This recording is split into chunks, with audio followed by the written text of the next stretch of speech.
Donna, you've been covering Mississippi, in the news for years. Kimberly, you've been part of the news ecosystem for many, many years.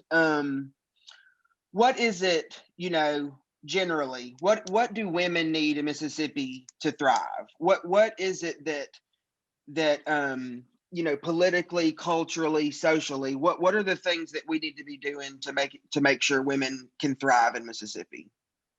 We need to be listened to. Okay, we need to be asked.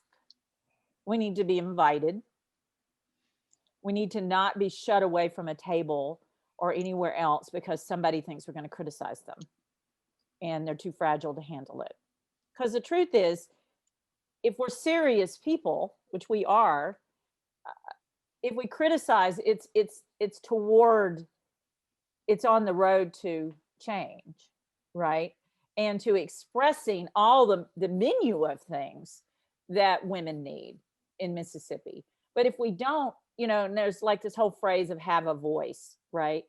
That's almost cliche, but it's really true. And we need to be in the rooms at the tables that are making the decisions that affect our lives, our families' lives, our employees' lives, or in our case, because that's very difficult to be in those rooms in the media in Mississippi.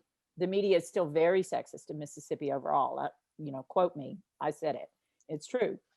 I have receipts. But so in our case, we're creating a different table, right?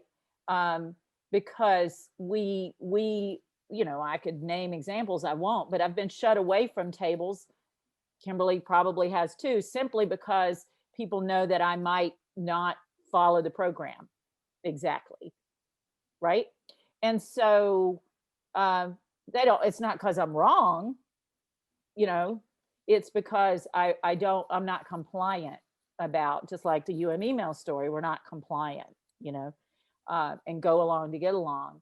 And so we need to be in those conversations. And that's the thing that I'm obsessed with now. And part of what we're trying to do with the Mississippi Free Press, which Kimberly can address a little bit more about our circles and our dialogues and our listening if she wants to.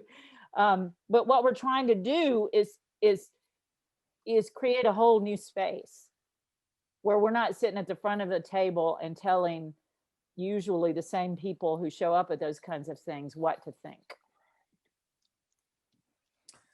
Yeah, Donna talked a little bit about our dialogue and solution circles we're working on right now. And one of the things we're focusing on is healthcare disparities and COVID. We've got a couple of other solution circles we'll have about voting and the several layers. I love that idea. That's great. Plug Blake, if you know anyone, anywhere, Black woman in Mississippi, send her our way for a listening session. And which piggybacks on what Donna said. Women need to be listened to. Women are not listened to. They are dismissed in every place of their lives. That's right. And you'll see that everywhere. If you walk into many office buildings, the admin who is keeping that office together with prayer and Jesus has been the admin for 30 years, and she's being promoted, and everyone is being promoted over her. And that's a woman. That's a Black woman. That's a woman. That's and so for us, I think on the same token, I've been on a kind of a tangent for the last year that women have to stop operating in our own best, not operating in our own best interest. And there's a big anti-racism movement. It's not a diversity movement. It's a great movement. If somebody invites you to one of those circles, you should go. But I contend that we also need an anti-misogyny movement, because we don't even know it when we see it. And if we knew it, I feel like there'd be more pushback. Like if one of the things we're always trying to work on our language. We're trying not, and at the MFP, we're trying not to say master bedroom. Sometimes we do. Or master document. Right. I know. We try.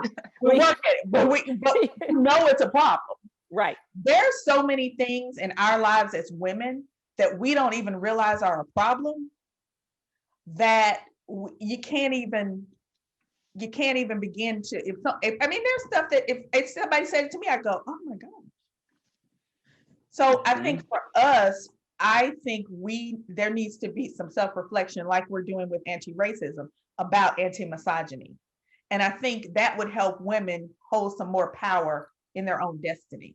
Hopefully the kind of dialogue that you all are creating and this kind of dialogue that we're having here today is only, helping us to realize some of those things and to point them out and to be more cognizant of them. So I again want to thank y'all so much for jumping on and having this conversation. Once more, this was Donna Ladd and Kimberly Griffin from the Mississippi Free Press. Do you want to tell us real quickly where we can find your work? I know most people know, but where can we find Mississippi Free Press stuff? It's online at mississippi.freepress.org. You can find us on Twitter, etc., but I would go straight to the website. And upcoming, I'm going to plug something really fast. We have we're getting a grant. I'm not going to announce it yet because it's not official who it's from, but we're getting a grant to host solution circles, these virtual circles, to talk about media in Mississippi and to hear from people about what they want from media in Mississippi. And so we really encourage the people listening to this to get in touch with us and to participate in those circles, because we're going to be there deeply listening. And so we want people to tell us, and especially people who don't get to say very often. So email solutions@mississippi.freepress.com, solutions@mississippi.freepress.com, if you want to know more about the media circles. Excellent. Thank y'all again so much for joining me. We really, really appreciate having you. Thank you. Thank you. Bye-bye.